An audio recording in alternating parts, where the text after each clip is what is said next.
Collateral damage is a general term for deaths, injuries, or other damage inflicted on an unintended target.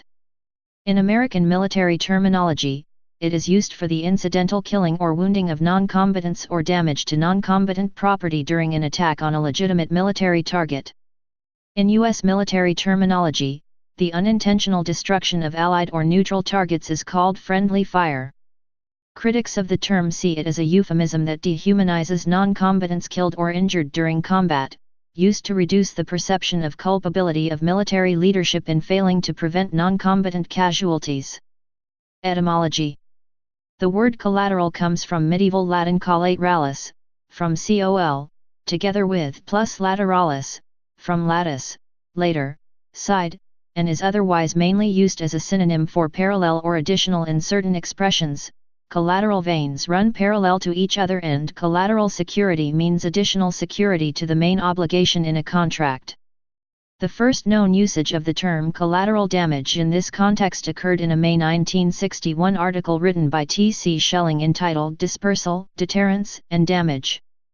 The U.S. Air Force Intelligence Targeting Guide defines the term as the unintentional damage or incidental damage affecting facilities, equipment, or personnel, occurring as a result of military actions directed against targeted enemy forces or facilities. Such damage can occur to friendly, neutral, and even enemy forces. Another United States Department of Defense document uses an intentional or incidental injury or damage to persons or objects that would not be lawful military targets in the circumstances ruling at the time. Such damage is not unlawful so long as it is not excessive in light of the overall military advantage anticipated from the attack. Intent is the key element in understanding the military definition as it relates to target selection and prosecution.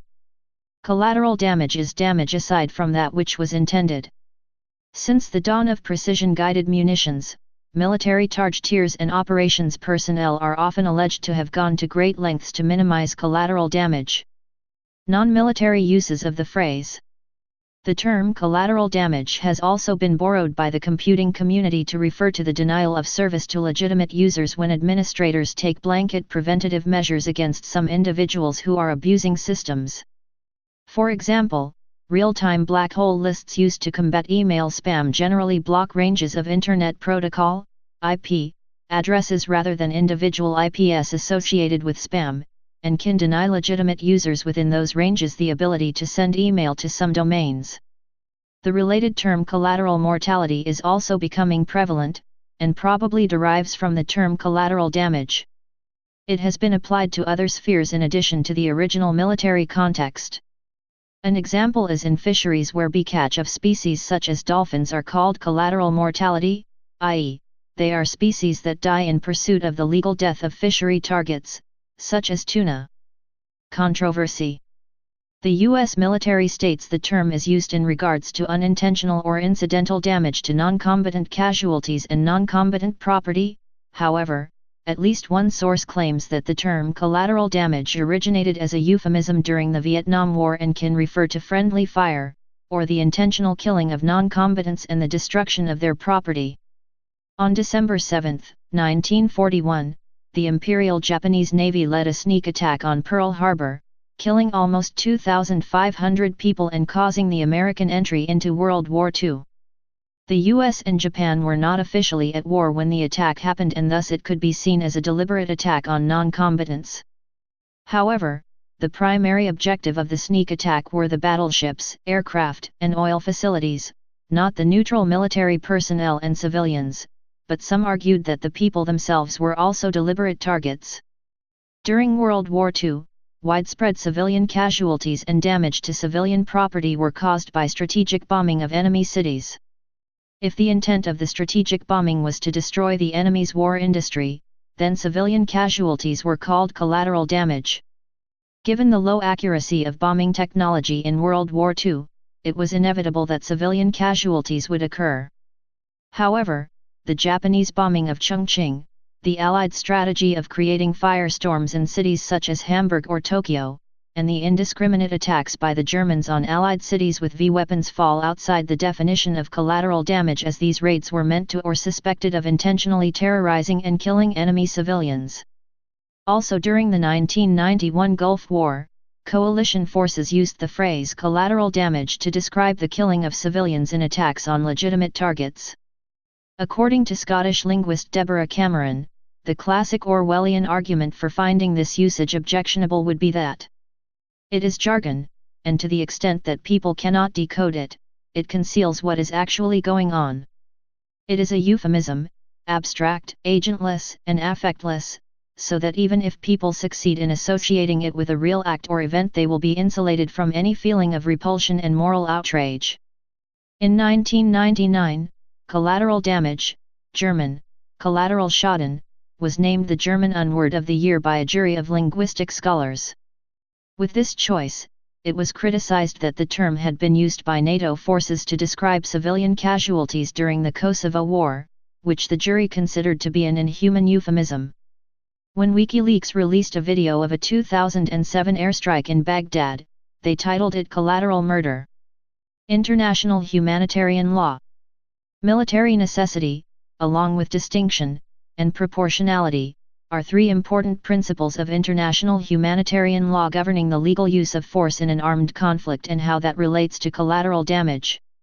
Luis Moreno Ocampo, chief prosecutor at the International Criminal Court, investigated allegations of war crimes during the 2003 invasion of Iraq, and he published an open letter containing his findings. A section titled Allegations Concerning War Crimes elucidates this use of military necessity, distinction, and proportionality. Under international humanitarian law and the Rome Statute, the death of civilians during an armed conflict, no matter how grave and regrettable, does not in itself constitute a war crime. International humanitarian law and the Rome Statute permit belligerents to carry out proportionate attacks against military objectives, even when it is known that some civilian deaths or injuries will occur. A crime occurs if there is an intentional attack directed against civilians. Principle of distinction, Article 8, 2, b, I, or an attack is launched on a military objective in the knowledge that the incidental civilian injuries would be clearly excessive in relation to the anticipated military advantage. Principle of proportionality, Article 8, 2, b, 4.